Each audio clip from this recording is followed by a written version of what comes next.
So the Biden administration has made by Americans. This is according to a new report by the Washington Free Beacon. Now, to be clear, a federal firearms registry is explicitly banned by law. The Congress has banned it. They're not allowed to.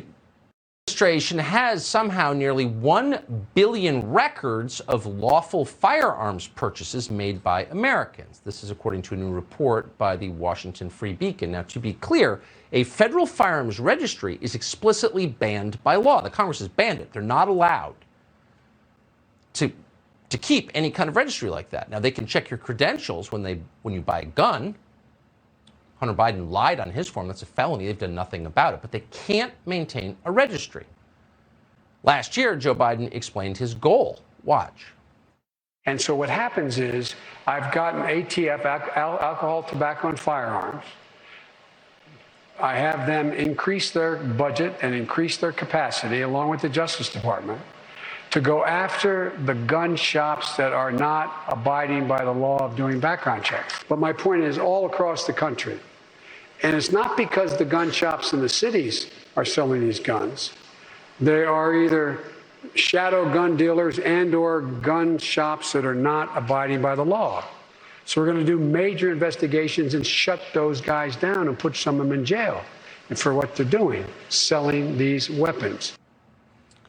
Yeah. Again, his son broke federal firearms law and they did nothing about it. They're letting people run around our cities with guns and not arresting them. They're trying to disarm people who didn't vote for them. I mean, it just couldn't be clearer at this point. J.D. Vance is a best-selling author. He's now running for Senate in the state of Ohio, and we're happy to have him join us tonight. J.D. Vance, thanks so much for coming on. So we've got record crime in our biggest cities, and that's Joe Biden's response. Yeah, that's exactly right, Tucker. So you think about it, this database is ultimately a backdoor to a gun registry in this country. And if you look at what liberals have done in Europe, at what they've done in Australia, once you allow a gun registry, you effectively allow the disarming of your citizenry. This is ultimately about destroying the Second Amendment, just as the Democrats' alliance with big tech is about destroying the First Amendment.